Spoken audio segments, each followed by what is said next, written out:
ஒரு பெரிய அடர்ந்த காட்டுல காலுக்காகவும் கோரிக்காகவும் வாழ்ந்து வந்தாங்க.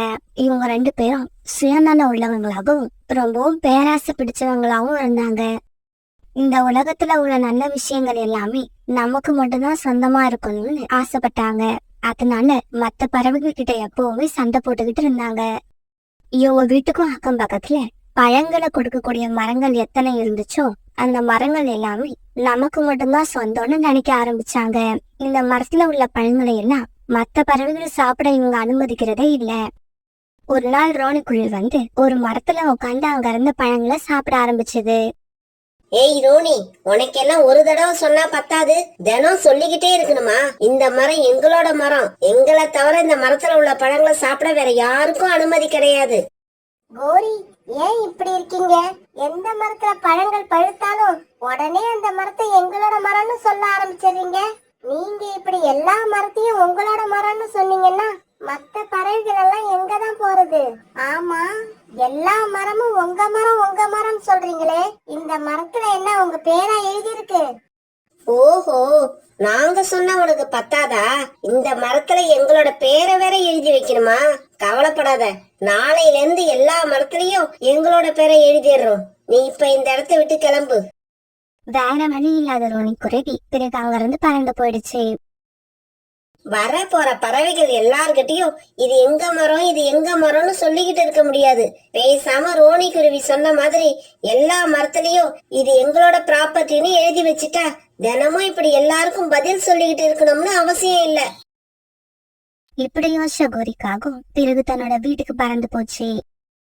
இங்க பாருங்க, ஒவ்வொரு நாளும் நிறைய பறவைங்க நம்ம மரத்துல உள்ள பழங்களை சாப்பிட வராங்க. அவங்க எல்லாருக்கும் இது எங்களோட மரம், இந்த பழங்களை நீங்க சாப்பிட கூடாதுன்னு என்னால பதில் சொல்லிட்டு இருக்க முடியாது. அதனால எல்லாரும் சாப்பிட அனுமதி கொடுக்க போறியா? அப்படி இல்ல காலேஜி, இந்த மரம் காலு கோரிக்கு சொந்தமானதுன்னு நாம ஒரு போர்டுல எழுதி வச்சுட்டா வர்ற பறவைகள் அந்த போர்டை பார்த்துட்டு அவங்களே சாப்பிடாம போயிடுவாங்க. எப்படி என்னோட ஐடியா? ஐடியா என்னமோ நல்லாதான் இருக்கு. நான் இப்பவே போய் இந்த மாதிரி போர்டு செஞ்சு எடுத்துக்கிட்டு வரேன். இப்படி சொன்ன காலுக்காகும் பிறகு வெளியில பறந்து போச்சு. பிறகு ரொம்ப நேரம் கழிச்சு காலுக்காகும் கோரி சொன்ன மாதிரி நிறைய போர்டுகளை எடுத்துக்கிட்டு தங்களுடைய காட்டுக்கு திரும்பி வந்துச்சு. இப்படி எடுத்துட்டு வந்த போர்டுகளை காலுக்காகவும் கோரிக்காகவும் சேர்ந்து அந்த காட்டுல எத்தனை மரங்கள்ல பழங்கள் காய்ச்சி இருக்கோ அத்தனை மரங்கள் கிட்டையும் அந்த போர்டை வச்சாங்க. மறுநாள் புறா, ரிட்டா கிளி, சோனா குருவி இவங்க எல்லாரும் பழங்களை சாப்பிடறதுக்காக கொய்யா மரத்துக்கு வந்தாங்க. என்ன இது? இந்த மரம் காலுகோரிக்கு சொந்தமானதுன்னு எழுதியிருக்கு. அது எப்படி? இந்த காட்டுல உள்ள எல்லா மரமும் ஒரு பறவைக்கு மட்டும் எப்படி சொந்தமாகும்? இந்த மரம் காகங்களுக்கு மட்டும் சொந்தம்னா பிறகு நாம எல்லாம் எதை சாப்பிடுறது? இந்த நேரத்துல கோரிக்காகவும் அங்க வந்துருச்சு. இங்க பாருங்க, இந்த மரம் மட்டும் இல்ல, எந்தெந்த மரத்துக்கிட்ட இந்த மாதிரி போர்டு இருக்கோ எல்லாமே எங்களோட மரம் தான். அந்த மரத்துல இருந்து யாரும் பழங்களை சாப்பிடக்கூடாது. கோரியக்கா, இந்த மாதிரி நீங்க போர்டு எழுதி வச்சிட்டீங்கன்னா நாங்க எல்லாம் எங்க போறது? எங்கேயாவது போங்க, எதையாவது சாப்பிடுங்க. ஏன் இந்த உலகத்துல ஒரே ஒரு காடு தான் இருக்கா? இந்த காட்டை விட்டா வேற காடே இல்லையா? இப்படி கேட்ட கோரிக்காவும் பிறகு அந்த இடத்தை விட்டு பறந்து போயிடுச்சு. பிறகு அன்னைக்கு சாயங்காலம் எல்லா பறவைகளும் ஒரு மரத்தடியில ஒன்னா சேர்ந்து பேச ஆரம்பிச்சாங்க. இங்க பாருங்க, இதுக்கப்புறம் நாம இந்த காட்டுல இருந்தோம்னா பட்னி கிடந்துதான் சாகணும், இல்லன்னா தினமும் இந்த காகங்கள் கிட்ட சண்டை போட்டுக்கிட்டே இருக்கணும். இங்க பாருங்க, நாம இத்தனை பேர் இருக்கோம். நாம எல்லாரும் ஒன்னா சேர்ந்து அந்த காகங்களை ஒரு நாள் வளைச்சு வச்சு அடி அடின்னு அடிச்சு அவங்கள இந்த காட்டை விட்டே விரட்டிடுவோம். அதுக்கப்புறம் நமக்கு எந்த தொல்லையும் இருக்காது, நிம்மதியா இருக்கலாம். அதெல்லாம் தேவையில்லை, நான் சொல்றத கேளுங்க. இந்த காட்டுல உள்ள மரங்கள்ல ஒரு சீசன்ல மட்டும்தான் பழங்கள் நமக்கு கிடைக்குது. மத்த நாட்கள்ல காஞ்ச தானியங்கள் மட்டும்தான் கிடைக்கும். சில மாதங்கள்ல காஞ்ச தானியங்கள் கிடைக்கிறது கூட கஷ்டமா இருக்கு. சோனா, நீ சொல்றதெல்லாம் சரிதான். அடுத்து நாம என்ன செய்யறது அத சொல்லு. நம்ம காட்டுல ஓடிக்கிட்டு இருக்க நதி கடல்ல கலக்குற இடத்துல ஒரு காடு இருக்கு. அந்த காட்டுல எல்லா சீசன்லயும் பழங்களை தரக்கூடிய மரங்கள் இருக்கு. நான் சின்ன வயசுல ஒரு தடவை எங்க அம்மா கூட அங்க போயிருக்கேன். இப்பயும் நம்ம எல்லாரும் அங்க போயிடுவோம். அது நம்ம காடை விட 10 மடங்கு பெரிய காடு. தானியங்கள், பழங்கள், தண்ணீர் இப்படி எதுக்குமே அங்க பஞ்சம் இருக்காது. இவ்வளவு அருமையான காடு அங்க இருக்கிறப்ப நாம ஏன் இந்த காகங்கள் கூட சண்டை ஆமா, இதுதான் நல்ல முடிவு. நாம எல்லாரும் சீக்கிரமா கிளம்பி சோனா குருவி சொன்ன காட்டுக்கே போயிடுவோம். நாம எல்லாரும் அந்த காட்டுக்கு போனதுக்கு அப்புறம் இந்த காகங்களை கேள்வி கேட்கவே ஆள் இருக்காது. அவங்க இஷ்டத்துக்கு ஆட்டம் போடுவாங்க. இங்க பாரு ரீட்டா, நாம என்ன செய்யணுமோ அத பத்தி மட்டும் நினைப்போம். மத்தவங்கள பத்தி நினைக்க வேண்டாம். அவங்கள பத்தி நினைக்க கடவுள் இருக்காரு. சோனா குருவி பேச்சு கேட்ட எல்லா பறவைகளும் அந்த காட்டுக்கு போகலான்னு ஒரு மனதா முடிவு பண்ணிட்டாங்க. பியூட்டி, உனக்கு தேவையான பொருட்களை சீக்கிரமா எடுத்து வை. நம்ம நாளைக்கு காலையில வேற ஒரு காட்டுக்கு போறோம். அம்மா, ஏம்மா இப்படி பண்றீங்க? எனக்கு என்னவோ அந்த காட்டுக்கு வரவே பிடிக்கல. எனக்கு இந்த காடு தான் பிடிச்சிருக்கு. பியூட்டி, நம்மள மாதிரி பறவைகளுக்கு எந்த காடும் சொந்தம் கிடையாது. இருக்க இடமும் உண்ண உணவும் எங்க கிடைக்குதோ அந்த இடத்துக்கெல்லாம் நாம மாறி மாறி போய்கிட்டே இருக்கணும். எல்லா பறவைகளும் தங்களுடைய வீட்டுல அவங்களுக்கு தேவையான ஜாமான்களை எடுத்து பேக் பண்ண ஆரம்பிச்சாங்க. மறுநாள் பொழுது விடிஞ்சிச்சு. காகங்களை தவிர அந்த காட்டுல இருந்த எல்லா பறவைகளும் அந்த காட்டை விட்டுட்டு வேற ஒரு காட்டை நோக்கி பறக்க ஆரம்பிச்சாங்க. இப்படி பறந்து போற பறவைகளோட மனசுல இந்த காட்டை விட்டுட்டு போற சோகம் அடி மனசுல இருந்தாலும் புதுசா அவங்க போற காடு எந்த மாதிரி இருக்குங்கிறது தெரிஞ்சுக்கிற ஆர்வமும் அதிகமா இருந்தது. இவங்க எல்லாம் இப்படி பறந்து போறத பார்த்த காலுக்காகவும் கொரிக்காகவும் ரொம்ப சந்தோஷப்பட்டாங்க. காலுஜி, இந்த காடு இனிமே முழுக்க முழுக்க நமக்கு மட்டும்தான் சொந்தம். இங்க நம்மள கேள்வி கேட்க யாருமே கிடையாது. இப்படி பேசிக்கிட்ட காலுக்காகவும் கொரிக்காகவும் பிறகு அந்த காட்டை ரொம்ப சந்தோஷமா சுத்தி வர ஆரம்பிச்சாங்க. நினைச்ச இடத்துல உட்கார்ந்தாங்க. நினைச்ச மரத்துல பழங்களை சாப்பிட்டாங்க. இப்ப அவங்க கூட போட்டி போட அந்த காட்டுல எந்த பறவையுமே இல்ல. இப்படியே சில நாட்கள் நகர்ந்துச்சு. பறந்து போன எல்லா பறவைகளும் அவங்க போக நினைச்ச காட்டுக்கிட்ட போய் சேர்ந்துட்டாங்க.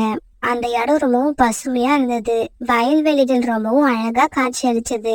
இதையெல்லாம் பார்த்துட்டு எல்லா பறவைகளும் ரொம்பவும் சந்தோஷமானாங்க. நண்பர்களே, நம்ம எல்லாரும் இந்த காட்டுல அவங்கவுங்க விருப்பப்பட்ட இடத்துல தங்களுடைய வீடை கட்டிக்கலாம். ஆமா, இங்க நம்மள கேள்வி கேட்க காலுக்காகவும் கோரிக்காகவும் கிடையாது. அதனால நாம யார்கிட்டயும் சண்டை போட வேண்டிய அவசியமும் இருக்காது. நாம எல்லாம் ஒத்துமையா ஒருத்தருக்கு ஒருத்தர் உதவி செஞ்சுக்கிட்டு இந்த காட்டுல ரொம்பவும் மகிழ்ச்சியா வாழலாம். கோரி, இப்படி யாருமே இல்லாம நாம மட்டும் தனியா இருக்கிறது எனக்கு என்னவோ பயமா இருக்கு. காலுஜி, இதுக்கெல்லாம் பயப்படக்கூடாது. இந்த மாதிரி சந்தர்ப்பம் எல்லாருக்கும் கிடைக்காது. கிடைச்ச சந்தர்ப்பத்தை வீணாக்காம நாம நல்லா என்ஜாய் பண்ணணும். இப்படி பேசிக்கிட்ட காலுக்காகவும் கொரிக்காகவும் அந்த காட்டுல ரொம்பவும் சந்தோஷமா இருந்தாங்க. பிறகு அந்த காட்டுல இருந்த மரங்கள்ல பழங்கள் கொஞ்சம் கொஞ்சமா குறைய ஆரம்பிச்சது. அதுக்கு காரணம் அந்த காட்டுல இப்ப குளிர்காலம் ஆரம்பமாகி இருந்தது. அதே சமயத்துல தூரமா இருந்த ஒரு காட்டுல வெயில் ரொம்ப அதிகமா இருந்தாலும் அந்த காட்டுல இருந்த கழுகுகள் வெப்பமான காட்டை தேடி இந்த பக்கம் பறந்து வந்துட்டு இருந்தாங்க. இப்படி வந்த அந்த கழுகுகள் காலுக்காகவும் கோரிக்காகவும் வாழற காட்டை பார்த்துட்டு அங்க தங்குறதா முடிவு பண்ணிட்டாங்க. இந்த காடு நாம வாழ்றதுக்கு ஏத்த காடுன்னு நினைக்கிறேன். ரொம்பவும் அமைதியா இருக்கு. ஆமா, பொதுவா காடுனாலே பறவைகளோட சத்தம் நம்மள தொந்தரவு பண்ணிக்கிட்டே இருக்கும். ஆனா இந்த காட்டுல பறவைகள் அதிகமாக இல்லாததால சத்தமும் குறைவா இருக்கு.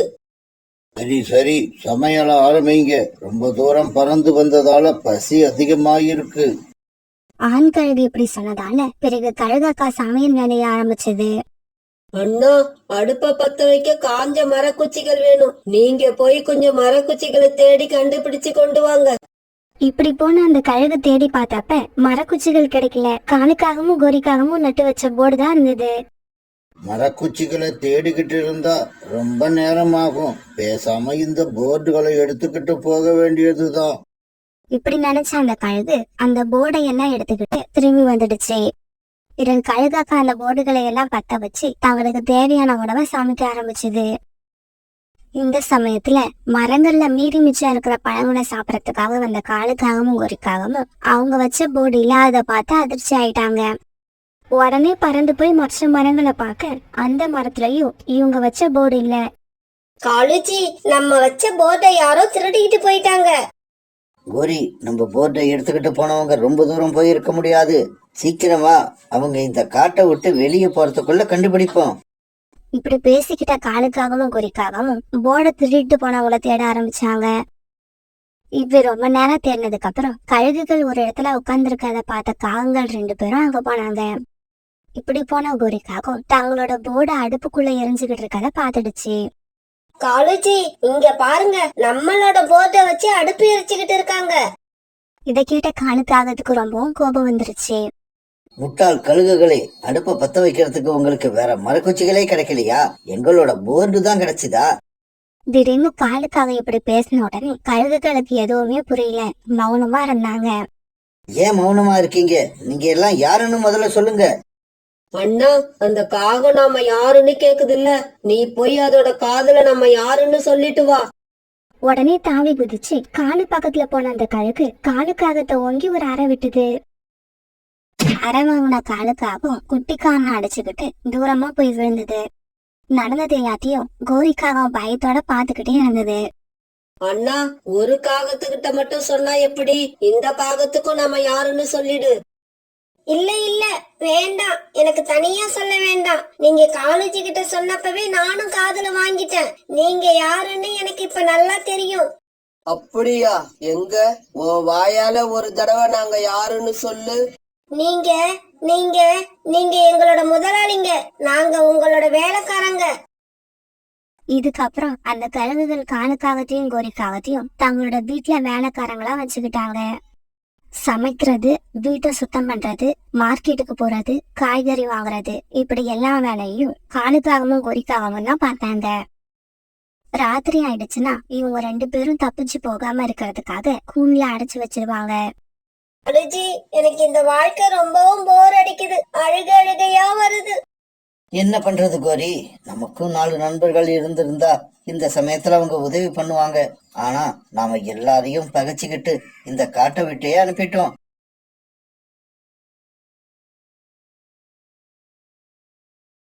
காலையிலேயே கண் வச்ச சோனாக்குருவி தன்னோட கூட்டையே பாத்துக்கிட்டு இருந்துச்சு. ஏன்னா அதோட கூண்டு ரொம்ப மோசமான நிலைமையில இருந்துச்சு. மழை தூங்குறதுக்குள்ள சின்னதா அழகா நல்ல ஸ்ட்ராங்கான ஒரு வீட்டை மரக்கட்டைகளை வச்சு கட்டணும்னு சோனா நினைச்சுக்கிட்டே இருந்துச்சு. அப்ப பறவைங்களுக்கான வானிலை அறிக்கையை சொல்லக்கூடிய பறவை சோனா கிட்ட வந்தது. சோனா, இன்னைக்கு ராத்திரி இல்ல நாளைக்கு காலையில உங்க காட்டுல மழை பெய்ய ஆரம்பிச்சிடும். மழைக்காக என்னென்ன முன்னேற்பாடு செய்யணுமோ அதையெல்லாம் இப்பயே செஞ்சிடுங்க. இப்படி சொல்லிட்டு அந்த பறவை பறந்து போயிடுச்சு. அந்த பறவை சொன்னதை கேட்ட சோனா ரொம்ப பயந்துட்டா. ஏன்னா அவ பையன் சிச்சுவுக்கு அப்ப லேசா காய்ச்சலா இருந்துச்சு. காய்ச்சல் மட்டும் இல்லைன்னா சோனா நேத்தே வீட்டை கட்டி முடிச்சிருப்பா. இப்பவே கிளம்புனாதான் வீடு கட்ட தேவையான மரக்கட்டைகள் மற்ற பொருட்களை எல்லாம் கொண்டு வர முடியும். இப்படி நினைச்ச சோனா அன்னைக்கு சாயங்காலத்துக்குள்ள வீடு கட்ட தேவையான எல்லா பொருட்களையும் கொஞ்சம் கொஞ்சமா கொண்டு வந்து சேர்த்துட்டா. கடவுளே, நாளைக்கு மதியம் வரைக்கும் மழை வராம இருந்தா போதும், அதுக்குள்ள நான் என் வீட கட்டி முடிச்சிருவேன். சோனா இப்படி சொல்லிக்கிட்டு இருக்கும் போதே அங்க புறா வந்துச்சு. சோனா, என்ன நீ இன்னும் கிளம்பலையா? புறாவோட தங்கச்சிக்கு நாளைக்கு பக்கத்து காட்டுல கல்யாணம். அதுக்கு வர சொல்லி புறா 2 நாளைக்கு முன்னமே சொன்னது சோனாவுக்கு அப்பதான் ஞாபகம் வந்தது. மழை வரத்துக்கு முன்னாடியே வீட்டை கட்டி ஆகணும்ன்ற டென்ஷன்ல புறாவோட தங்கச்சி கல்யாணத்தை சோனா சுத்தமா மறந்து போயிடுச்சு. புறாண்ணா, சாரி, மழை வரத்துக்கு முன்னாடி வீட்டை கட்டணுங்கிற நடப்புல உங்க தங்கச்சி கல்யாணத்தை சுத்தமா மறந்துட்டேன். அதனால பரவாயில்ல, இப்பவும் ஒன்னும் நேரமாகல, சீக்கிரம் கிளம்பு. இல்ல புறாண்ணா, நான் வரல. சிச்சுவுக்கு வர லேசா காய்ச்சலா இருக்கு. இவரை தூக்கிக்கிட்டு அவ்வளவு தூரம் குளிர் காத்துல வர்றது எனக்கு என்னமோ சரியா படல. சோனா, அங்க என் தங்கச்சி கல்யாணம் மட்டும் இல்ல, நாளைக்கு அந்த காட்டுல உள்ள கோவில்ல திருவிழாவும் நடக்குது. அது ரொம்ப நல்லா இருக்கும். நீயும் சிச்சுவும் எல்லாத்தையும் ஜாலியா வேடிக்கை பாப்பீங்கன்னு நினைச்சேன். சரி, நீ சிச்சுவோட உடம்ப பாத்துக்க, நான் வரேன். இப்படி சொல்லிட்டு புறா கிளம்பி போச்சு. புறாவோட தங்கச்சி கல்யாணம், மறுநாள் கோவில் திருவிழா. அப்படின்னா காட்டுல உள்ள எல்லா பறவைகளும் பக்கத்து காட்டுக்கு கண்டிப்பா போயிடுவாங்க. இந்த காட்டுல நானும் சிச்சுவும் மட்டும்தான் இருப்போம். ஒரு அவசரம்னா உதவி செய்ய கூட யாரும் இருக்க மாட்டாங்க. இப்படி சொல்லிக்கிட்டே சோனா சிச்சுவை தொட்டு பார்த்தது. ஐயோ, ஜுரம் இன்னும் விடவே இல்லையே. வாங்கிட்டு வந்த மருந்தும் தெரிஞ்சிருச்சு. இருட்டு வர துவங்கிடுச்சு. இந்நேரம் டாக்டர் கிளினிக்கையும் மூடி இருப்பாரு. நாளைக்கு காலையில மருந்து வாங்கிட்டு வந்துட்டு அப்புறம் தான் வீடு கட்ட துவங்கணும். இப்ப அங்க கோரிக்காக வந்துச்சு. என்ன சொன்னா, நீ புறாவோட தங்க கல்யாணத்துக்கு போகல? இல்ல கோரி அக்கா, சிச்சுக்கு கொஞ்சம் காய்ச்சலா இருக்கு, அதனால போகல. அதேதான் எனக்கும். ஜக்குவுக்கு உடம்பு சரியில்லை, அதனால நானும் போகல. எங்க நீயும் சிச்சுவும் போய் திருவிழா ஜாலியா என்ஜாய் பண்ணுவீங்களோன்னு பயந்துகிட்டு இருந்த. நல்ல வேளை நீ போகல. இப்படி சொல்லிட்டு கோரி பறந்து போக, இவங்க ஏன் தான் இப்படி இருக்காங்களோ, மத்தவங்க கஷ்டப்பட்டா இவங்களுக்கு அப்படி ஒரு சந்தோஷம். இப்படி நினைச்சுக்கிட்டே படுத்த சோனா அப்படியே தூங்கிடுச்சு.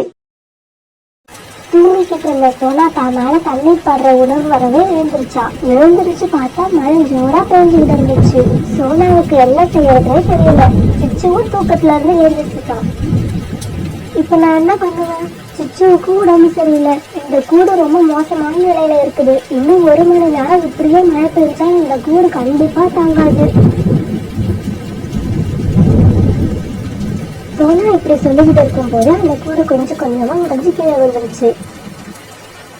காட்டுல என்ன பார்த்தாலும் மழை தண்ணி தேங்க ஆரம்பிச்சது. சோனாவுக்கு ரொம்ப பயமா இருந்துச்சு. சிச்சுவை தூக்கிட்டு ஒரு மரத்துக்கு அடியில போய் நின்னான். அம்மா அம்மா, எனக்கு ரொம்ப குளிருமா. சிச்சு இப்படி கட்டிக்கிட்டு இருக்க சோனாவுக்கு ரொம்ப கஷ்டமா இருந்தது. கண்ணீர் விட்டு அழுதான். கடவுளே, எனக்கு என்ன ஆனாலும் பரவாயில்ல, என் குழந்தைக்கு எதுவும் ஆகக்கூடாது. யார்கிட்டயாவது போய் உதவி கேட்கலன்னா காட்டுல இப்ப எந்த பறவையுமே இல்லை. இப்படி அழுது பறந்துகிட்டு இருந்த சோனாவுக்கு திடீர்னு கோரி ஞாபகம் வந்துச்சு. அம்மா அதான் செய்யணும், வேற வழியே இல்லை. கோரிக்காக வீட்டுக்கு தான் போகணும். ஆனா கோரிக்காக இடம் கொடுக்குமா? கொடுக்கும். ஏன் கொடுக்காது? சிச்சுவுக்கு உடம்புல சரியில்லைன்னு அவங்க கிட்டதான் சொல்லியிருக்கோம்ல. அதுவும் இல்லாம அவங்களும் ஒரு தாய் தானே. இப்படி நினைச்சு கோரிக்காக வீட்டுக்கு போன சொன்னா ரொம்ப நேரம் கதையை தட்டியும் யாரும் திறக்கவே இல்லை. என்ன இது, கோரியக்கா கதையை திறக்கவே இல்லை, குழந்தைக்கு வேற காய்ச்சல் அதிகமான மாதிரி தெரியுது. இப்ப கோரி ஜன்னலை திறந்து அது வழியே எட்டி பார்த்தது. யாரு? சோனாவா? ஏன் இப்படி ராத்திரில வந்து கதவை இவ்வளவு வேகமா தட்டுற? ஜக்குவே உடம்பு சரியில்லாம தூங்கிக்கிட்டு இருக்கான். அவன் எழுந்திருச்சுட்டான்னா மறுபடியும் அவனை எப்படி தூங்க வைப்பான்? கோரியக்கா, மழையில என் கூடு சுத்தமா உடஞ்சு போச்சு. தயவு செஞ்சு கொஞ்சம் கதவை தரங்க. சிச்சுவுக்கு வேற காய்ச்சல் அதிகமாகிட்டே இருக்கு. மழை விட்ட உடனே நானும் சிச்சுவும் வெளியே போயிடுவோம். சோனா, என் வீடு ஏற்கனவே ஒழுகிட்டு இருக்கு. இதுல ஒன்னையும் சிச்சுவையும் உள்ள விட்டு என் வீடும் உன் வீடு மாதிரி உடஞ்சி போச்சுன்னு வச்சுக்க. அப்புறம் நானும் ஜக்குவும் ஒன்ன மாதிரி நடுத்தருவுல தான் நிக்கணும். அதனால கதவை தட்டி தொல்லை பண்ணாம ஏதாவது மரத்தடியில போய் நில்லு. இப்படி சொல்லிட்டு கோரி மனசாட்சியே இல்லாம ஜன்னலையும் அடிச்சு சாத்திருச்சு. சோனா மறுபடியும் அதே மரத்தடியில வந்து நின்றுச்சு. கோரி வீட்டுக்கு போயிடலான்னு மனசுல இருந்த ஒரே நம்பிக்கையும் உடஞ்சு போனதால என்ன செய்யறதுன்னு தெரியாம அழ ஆரம்பிச்சது. இப்படி மழையில நெஞ்ச அடிச்சு எல்லாம் வாங்குற கவலையே அதோட நெஞ்ச பாரமாக மயக்கமோட சோனா குழந்தையோட அப்படியே தெரிஞ்சிருச்சு. எவ்வளவு நேரம் இப்படி கிடந்தோம் அப்படிங்கிறது சோனாவுக்கே தெரியாது. யாரோ கூப்பிடுற சத்தம் கேட்டு மெதுவா கண் வச்சு பார்த்துச்சு. நீங்க யாரு? ஏன் குழந்தையோட இங்க படுத்திருக்கீங்க? என் பேரு சோனா. என் குழந்தைக்கு ரொம்ப காய்ச்சலா இருக்கு. இந்த நேரத்துல மழையால என் கூடு உடஞ்சு போச்சு. குழந்தைய தூக்கிட்டு தெரிஞ்சவங்க இடத்துல இடம் கேட்கலான்னு வந்தேன். அவங்க வீட்டு கதவை தட்டுல திறக்கல. குழந்தைய நினைச்சு மயக்கமா இங்க விழுந்துட்ட போல இருக்கு. என் குழந்தைக்கு ரொம்ப காய்ச்சலா இருக்கு. தயவு செஞ்சு எங்களை உங்க வீட்டுக்கு அழைச்சிட்டு போறீங்களா? என்னங்க இப்படி கேட்டீங்க? நானும் ஒரு அம்மா தானே. உங்க கஷ்டம் எனக்கு தெரியாதா? உங்க பையனை என் மேல ஏத்தி விட்டுட்டு நீங்க பின்னாடியே வாங்க. இப்ப எல்லாரும் சாரா வீட்டுக்கு வந்துட்டாங்க. வீட்டுக்கு வந்த உடனே சாரா சிச்சுவையும் தன்னோட பையனும் படுக்கையில படுக்க வச்சு ஒரு கதகதப்பான போர்வையால மூடி விட்டுச்சு. சோனா, காய்ச்சலுக்கான மருந்து இது. சிச்சுக்கு இதை கொடுங்க. சோனா அந்த மருந்து சிச்சுவுக்கு கொடுக்கவே கொஞ்ச நேரத்துல அவன் கண்ணை மூடிக்கிட்டு தூங்க ஆரம்பிச்சான். உங்க பேர் என்ன? நான் இது வரைக்கும் இந்த காட்டுல உங்களை பார்த்ததே இல்லையே. என் பேர் சாரா. நான் இந்த காட்டுக்கு நேத்து தான் வந்தேன். ஆமா, இந்த காட்டுல பறவைங்களே கிடையாதா? ரொம்ப அமைதியா இருக்கு. இல்ல இல்ல, நிறைய பறவைங்க இருக்கு. பக்கத்து காட்டுல ஒரு விசேஷம் நடந்துகிட்டு இருக்கு. அதனால எல்லா பறவைங்களும் அங்க போயிருக்காங்க. இப்படி பேசிக்கிட்டே சோனாவும் சாராவும் தூங்கிட்டாங்க. மறுநாள் பொழுது விழுந்துச்சு. சாரா வீட்டுல தூங்கிக்கிட்டு இருந்த எல்லாருமே எழுந்திரிச்சாங்க. அப்ப மழை சுத்தமா விட்டுடுச்சு. அம்மா, எனக்கு இப்ப காய்ச்சல் இல்ல, நான் நல்லா இருக்கேன். அதை கேட்ட சோனாவுக்கு ரொம்ப சந்தோஷமா இருந்துச்சு. சாரா, நீங்க செஞ்ச உதவியை நான் மறக்கவே மாட்டேன். இது உதவி இல்லைங்க, என்னோட கடமை. இப்படி பண்றது நான் என்னோட கடமையா தான் நினைக்கிறேன். உதவின்னு நினைச்சா நான் அதை செய்யாம போறதுக்கு கூட வாய்ப்பு இருக்கு. பிறகு சிச்சுவும் சோனாவும் தங்களோட கூட இருந்த இடத்துக்கு வந்தாங்க. பிறகு சோனா தான் சேகரிச்சு வச்ச பொருட்களை எல்லாம் வச்சு அழகான வலிமையான ஒரு வீடு கட்டி முடிக்க சாயங்காலம் ஆயிடுச்சு. அந்த வீட்டுக்குள்ள வந்த சோனாவும் சிச்சும் ரொம்ப சந்தோஷமா நிம்மதியா இருந்தாங்க. இப்ப மறுபடியும் மழை பெய்ய ஆரம்பிச்சது. நேற்று துன்பத்தை கொடுத்த மழை இன்னைக்கு அவங்க ஒரு நல்ல வீட்டுல இருக்கிறதுனால சந்தோஷத்தை கொடுத்தது. சோனாவும் சிச்சும் மழையை வேடிக்கை பார்க்க ஆரம்பிச்சாங்க. இப்ப மழையோட சேர்த்து காற்றும் வேகமா அடிக்க ஆரம்பிச்சது. அம்மா, என்னம்மா இது? நம்ம வீடு உடஞ்சி கீழே விழுந்துருச்சு. எனக்கு ரொம்ப குளிர்றாப்புல இருக்குமா. ஜக்கு, நம்ம வீடு இப்படி கீழே விழுந்து உடஞ்சி போகணும்னு நான் நினைக்கவே இல்லை. யார்கிட்டயாவது உதவி கேட்டு பாப்போம் வா. இப்படி சொன்ன கோரி தூரத்துல இருந்த ஒரு புது வீடை பார்த்துச்சு. உடனே அந்த வீட்டுக்கிட்ட போய் இப்படி குரல் கொடுத்துச்சு. என்னங்க, யார் வீட்டுல இருக்கீங்க? கொஞ்சம் கதவை தரங்க. நானும் உடம்பு சரியில்லாத என் பையனும் மழையில நனைஞ்சு கஷ்டப்படுறோம். கொஞ்சம் சீக்கிரம் கதவை தரங்க. இந்த சத்தத்தை கேட்ட சோனா கதவு திறந்து வெளியில வந்துச்சு. சோனா, என் வீடு மழையில சுத்தமா உடஞ்சி போச்சு. ஜக்குக்கு இன்னும் காய்ச்சலே நிக்கல. தயவு செய்து நான் செஞ்சதை மனசுல வச்சுக்காம எங்களுக்கு இடம் கொடு. ஜக்கு, நீ உள்ள வா. சோனா இப்படி சொன்ன உடனே ஜக்கு உள்ள போனோம். கோரி அக்கா, ஜக்குவை மட்டும் கூப்பிடுறாளே, நம்மள ஏன் கூப்பிடலன்னு நினைக்கிறீங்களா?